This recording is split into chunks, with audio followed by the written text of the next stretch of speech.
Hello, I'm Elgato and welcome back to the video. Today I'm here in the Nether because I wanted to talk about some more unresolved mysteries of Minecraft. This is something I did a couple of years ago that you might recall, where I went through and spoke about some of the weirdest, mysteries of Minecraft that just make no sense, thematically and just aren't explained anywhere in the game. And I love reading through some of the comments of that video because people had the weirdest theories about what all these things could be, and I figured why not go to the Nether and talk about even more unresolved mysteries, because the Nether is the weirdest place in Minecraft with so many unexplained, so many mysterious, and so many just downright strange things going on here. And I figured I'd talk about some of the mysteries of the Nether and maybe get some of your feedback on what these things are. So hopefully you do all enjoy this video. If you do all like it, you can like the video and let me know, because it helps out the channel a lot and lets us know you do like this sort of video. But with that said, let's get straight into talking about the very first mystery of the Nether, and this is a console exclusive Nether mystery because it is to do with the wall at the edge of the world. So once you reach any of the boundaries of the console, because on the PC the Nether is functionally infinite, there's no problems there, but on the console what happens when you reach the edge of the because there is a limited size world, there's a limited size Nether, so they put this big rule of bedrock there. So you can understand gameplay. By the way, for now, let's try and ignore, the fact that there's a hole in the bedrock. That's a weird glitch that maybe I can show you at some point if you're curious. But no, let's talk about the fact that there's a wall at the edge of the world, because this doesn't really make, gameplay-wise, it makes sense because, okay, of course the Nether's limited, but why is it a big rule of bedrock? Why can't you just see over the edge like you can see in the overworld? Why is it that, on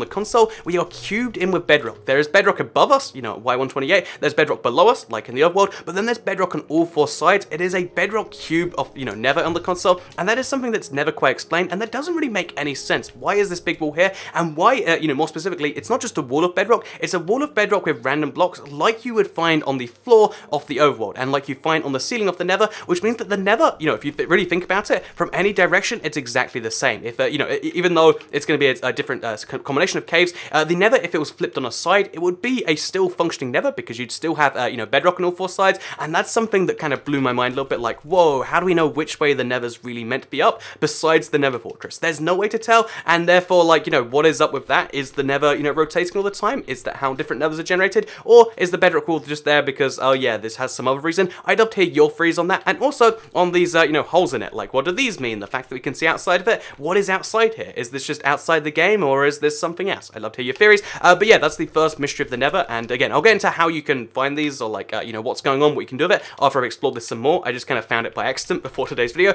But with that said, let's move on to the second the second and third weird mysteries of the Nether, because they are to do with the compass and the clock. So yeah, both the compass and the clock, not only do they not work in the Nether, which I get why they wouldn't work in the Nether, because there's no north in the Nether, potentially, no iron to point to, or whatever that is, and also the day-night cycle, there isn't one here, there's no day or night cycle, so in theory, the clock and the compass shouldn't work. I kind of get that, it makes sense, but if you actually look at the compass and the clock, you can see how they don't just not work, they malfunction, and they malfunction horribly and fairly predictably. So instead of just being like, because my first theory is like, aha, so what that must be is maybe the Nether's like rotating around the overworld, and it's got like this consistent pattern. However, if you look at them closely, you'll see how they don't just spin in the same direction, they spin back and forth. So it's not just that it's going day, night really quickly, it's that the clock has no idea which to do, and it's like malfunctioning, which means there's something mystical at play here. There is something that's not only making these things not work, but making them work wrong. Imagine if your phone clock said like, oh yeah, it's 4 o'clock, now it's 7 o'clock, now it's 5 o'clock, now it's 3 o'clock, and went like that. That would be bizarre. That would be like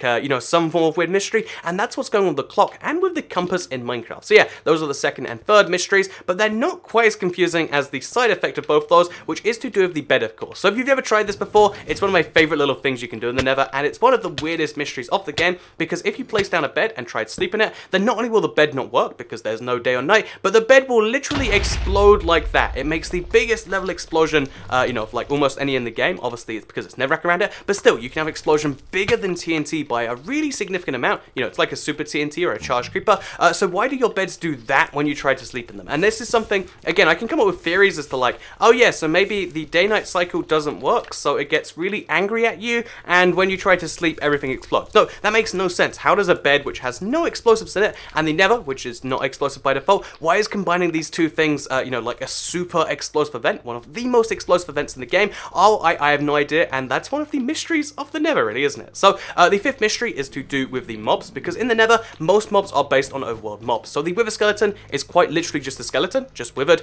The zombie pigman is obviously based on the zombie. It's half pig, and that makes sense. The two mobs got spliced together. But when you look at some of the other mobs, things get a bit more confusing. Also, there's the magma cube and the slime. A lot of mobs are just the Nether equivalent of their overworld thing. So then you can look at that and say, oh yeah, well the Nether's this weird, freaky place. where weird things happen. Yeah, that makes sense entirely, don't get me wrong. But the weird thing about this, the thing where this becomes a mystery, is when you get to the Blaze, which is a fire mob. I mean, again, maybe you could say it's like, oh, that's the Nether squid. Doesn't make too much sense, but you could go with it. But then what about the ghasts? Like, what the heck is going on with the ghasts? I have no proper idea about what that's meant to be. You know, like what overworld mob that could be the equivalent of, besides maybe like a bat or something. I have no idea what's going on with the ghasts. They're one of the weirdest mysteries of the Nether, and there's something that hasn't ever been properly explained. So yeah, weird mystery of the Nether, the ghasts. What are they doing? Why are they crying so much? I don't think we know the answer to either of those questions. We just know that somehow they fire fireballs at us, that the only real weakness they have, and that you can kill them like that. And that puts them out of their misery and makes them cry a little bit. So yeah, with that said, because yeah, the other thing about ghasts is they're always crying, which is weird. Like, why are they so sad? You know, what's going on with this Nether? No one has any true idea. We just know that something's a bit weird. So with that said, let me move on to the next mystery of the Nether as we run through this, you know, lovely magma field, which again, we have no idea if this is the correct way it's meant to be up. We know gravity is facing downwards right now because of the lava, but we don't know. Actually, you know, speaking of lava, lava in the Nether has a very, very different effect than lava in the overworld, and it actually has the effect of water in the overworld. That's right. So not only is this place like an alternate dimension to the regular Minecraft world, which, you know, just about makes sense, but also the, you know, the lava physics work exactly like water does. So it's not just an alternate dimension, it's a dimension where, you know, the water is replaced by lava. So if you don't know what I mean by that, basically, lava flows faster here. Look how fast that lava's flowing into the river. But also, if you, you know, if you check on a flat surface, so let's say like right over there,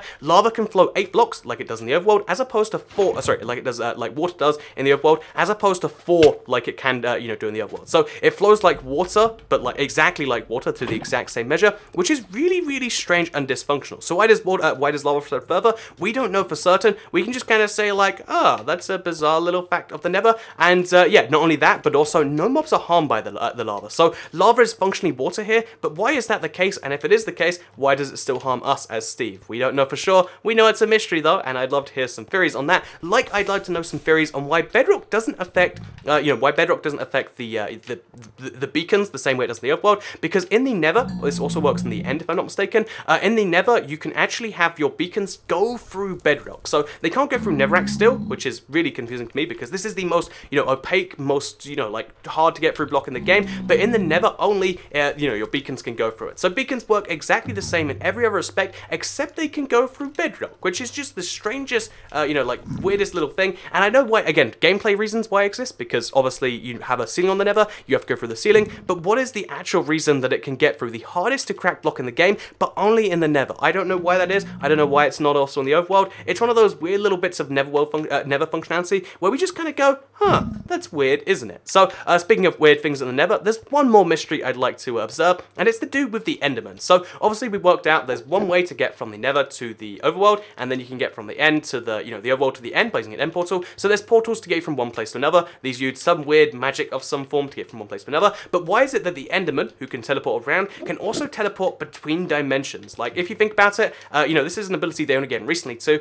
Why can they go from one dimension to another and like kind of hop that way? What exactly is their purpose in doing that? Like, because every other mob in the overworld can't go to the Nether besides through portals, with the one exception of skeletons. But again, that's just a weird technical way of how this guy. Okay, I'm gonna die. That's just a weird kind of technicality. But the enderman can actually teleport not only from, you know, like one place to place, but also dimension to dimension. It's very, very strange stuff, and it's something that's only started happening recently. So what recent, you know, again, gameplay reasons, because oh yeah, well there's an update. But what is it that recently caused the enderman to be able to hop dimensions like this? I'm not sure I know entirely, but it's one of those things that we do know is a recent change, and that is just a wacky little mystery of the Nether that I'd love to hear your theories on. Like with everything else I've said today, please do leave them in the comments down below. If anyone has like the best theory that like is basically solved, I'd love to make a video on like, oh yeah, here are the mysteries solved. But I think some of these are just too deep and too confusing and too strange to really go anywhere else, you know, to get any more stuff out. But if you do have one anyway, please do let me know with, you know, your comments down below. Otherwise, like the video if you did like it, share if you really liked it, and subscribe if you're new around here, because I make videos like this one